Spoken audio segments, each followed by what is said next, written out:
Todas esas fiestas, esos festines suntuosos.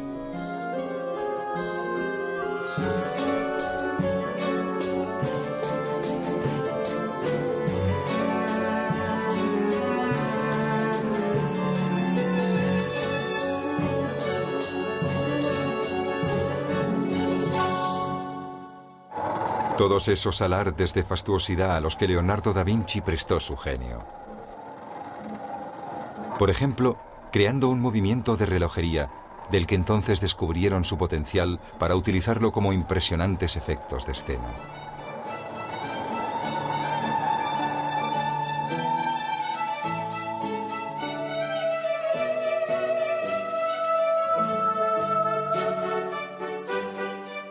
De este modo, Leonardo ilustró el descubrimiento de las leyes del movimiento de los astros del polaco Copérnico, leyes que su compatriota toscano Galileo pronto iba a confirmar mediante la observación.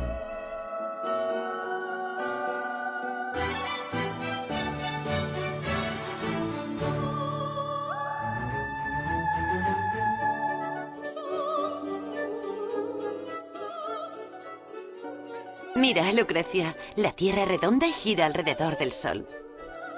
No lo digas, que está prohibido. Todo el lujo y la frivolidad de esa sociedad que Lutero percibió lo apartaron del espíritu humanista y gozoso del Renacimiento italiano. Y su estancia en Roma lo apartó para siempre del papado. Julio II no era precisamente el representante de Dios en la tierra que él había imaginado. Lejos de ser un pastor en medio del rebaño, era un ídolo que se paseaba por la vulgaridad. Un rey que para llenar sus arcas imprime indulgencias como quien emite bonos del tesoro.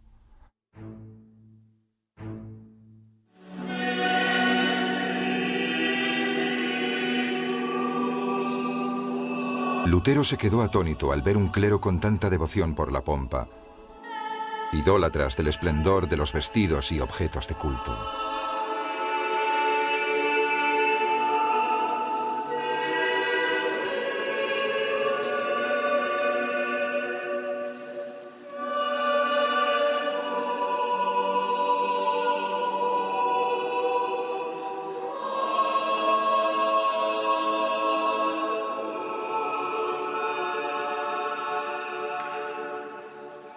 El joven monje se llevó de Roma un recuerdo que no cesaba de explicar. Un día celebraba su misa cotidiana. En el altar de al lado un sacerdote italiano despachaba la suya.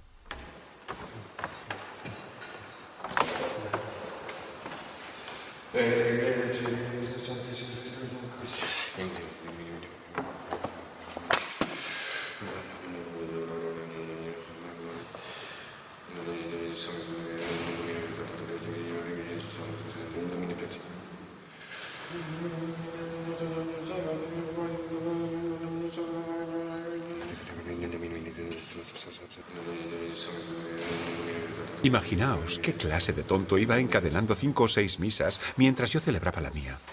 Misas pagadas, naturalmente, a la memoria de no sé qué muertos. Pobres. ¿Pero qué pobres si están muertos? Quizás están en el purgatorio. ¿El purgatorio? Ya sabes lo que pienso de esa tontería. Las almas que deben salvarse están en la tierra. El purgatorio solo sirve para llenar las arcas de la iglesia. El papado es una gran prostituta. Del púrpura cardenalicio a la sotana del cura, todos los cargos se venden al mejor postor. Salvo si un cardenal o incluso el papa desea favorecer a un hermano, primo o incluso a un hijo. Y aún peor que los vicios de esos degenerados es la ignorancia que aplasta al clero. No saben lo que dicen, no entienden el latín, son incapaces de enseñar la santa palabra, pero bien que se burlan de ella. A mi regreso me empapé de las santas escrituras más que nunca. Hasta la médula.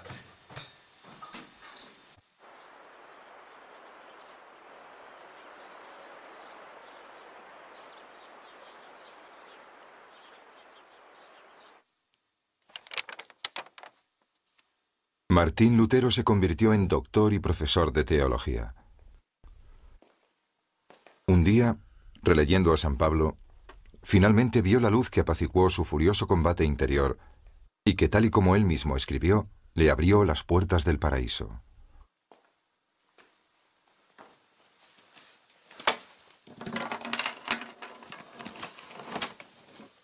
Tomó plenamente conciencia de que Dios se hizo hombre por piedad a los hombres, que su Hijo Jesús murió en la cruz para salvarlos. Entonces entendió una cosa. La fe es un don de Dios, un don concedido al que es capaz de aceptarlo. La salvación no viene de la acumulación de buenas acciones, ni de penitencias, ni de la práctica de los sacramentos. La salvación surge de la sumisión a Dios. La salvación surge de la confianza en la entrega.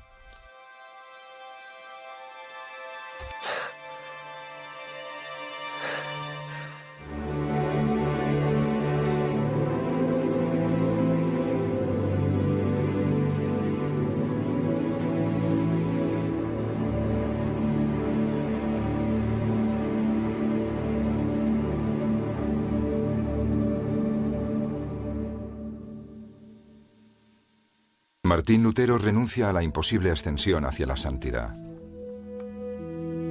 Él, que quería llegar hasta el cielo, se deja llevar por las nubes de la esperanza. A partir de ese momento se convertirá en un hombre nuevo. El mundo entero tiene que conocer su revelación y el mundo entero gozará con ello. Lutero descubrió por sí mismo esta maravillosa revelación que le aportó tanta paz. Entonces escribió que la interpretación del Evangelio no se dicta, es una cuestión de adhesión personal. Cada uno debe impregnarse de la palabra y dejarla actuar como cada uno la entiende, no según lo que dicen los curas. Propone a sus hermanos alemanes pasar de un cristianismo castrador, atormentado y contracturado, a un cristianismo libre, sereno y distendido.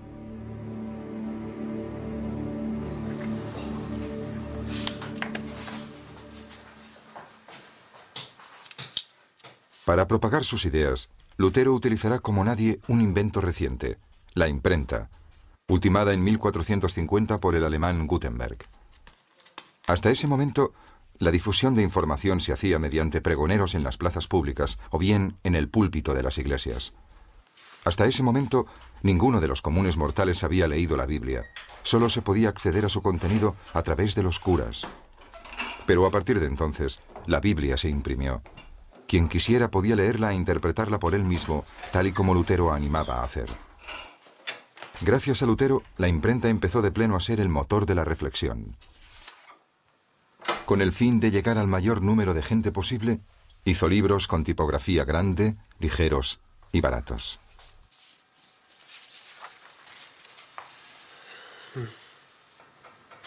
Haz folletos más pequeños, opúsculos que se puedan llevar en el bolsillo. De acuerdo, maestro. La jerarquía religiosa se endureció frente al mensaje libertario del monje. Sin embargo, los ilustrados lo escuchan y sus estudiantes los adulan. De repente, el asunto de las indulgencias le va a permitir ser el centro de atención. Alemania entera va a tomar partido a favor o en contra de él. Es decir, a favor o en contra del Papa. El Papa León X es un miembro de la familia de los Medici, que ostenta el poder en Florencia. Aquí lo vemos pintado por Rafael rodeado de sus sobrinos cardenales, uno de los cuales se convertirá a su vez en Papa.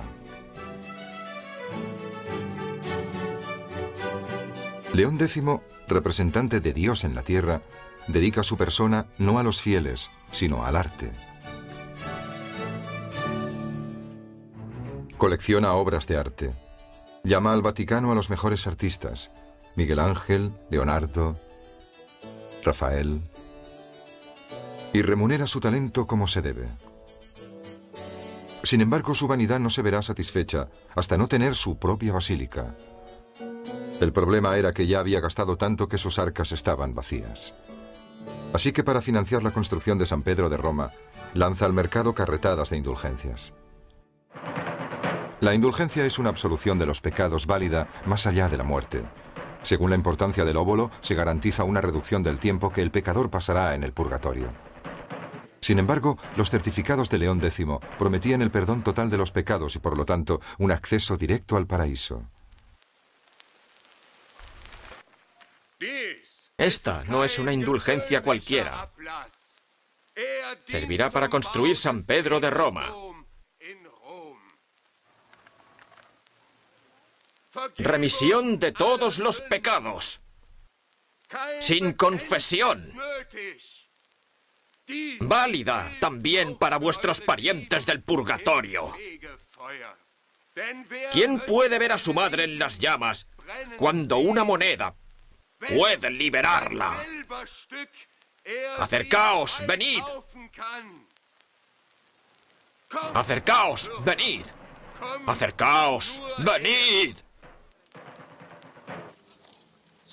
Tan pronto como el dinero en el saco suena, del purgatorio el alma en pena se eleva.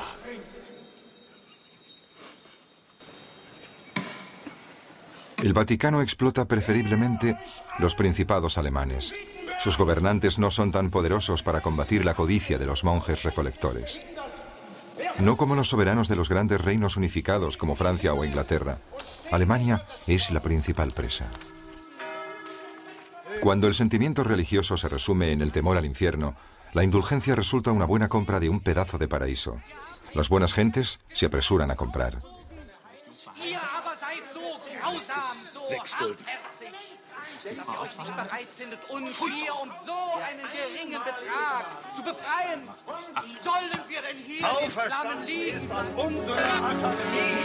Una buena parte de la burguesía se escandaliza al ver la credulidad de la gente explotada de ese modo. ¿Cómo son robados los pobres?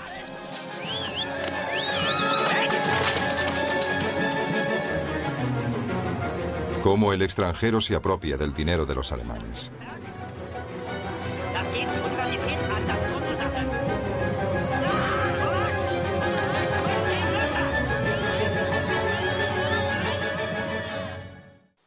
Mi padre conoce a los banqueros de Augsburgo. 1/3 de la recaudación se lo llevan de comisión. Otro tercio se destina a saldar las deudas del obispo de Maguncia. Compró la mitra al papa por un dineral. Lo sé. Y el último tercio irá a parar a la construcción de una basílica que nada tiene que ver con los alemanes. Si solo falta que se lo gasten en el estupro. La iglesia es rica y nosotros cada vez más pobres. La iglesia impone el diezmo a los campesinos. Que trabajen los monjes. Que los curas se ocupen de las almas en vez de ocuparse de sus concubinas. Lo que dices es justo, pero solo me expresaré en el plano teológico. No es más que un esbozo. Los que compran las indulgencias también irán al infierno junto con los que las venden. ¿Es tu sermón del domingo? Ya me lo imagino. Solo Dios puede perdonar al que se arrepiente, no el Papa. El perdón se da, no se negocia.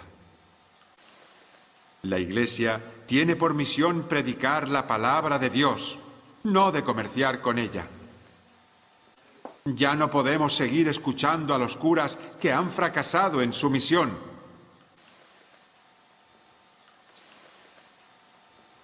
Es más, ¿necesitamos curas para vivir según la enseñanza de Cristo?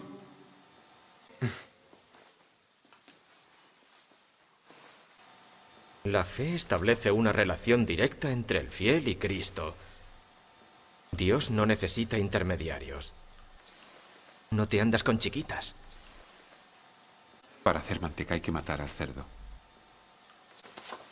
¿De verdad vas a decir eso? Primero lo publicaré.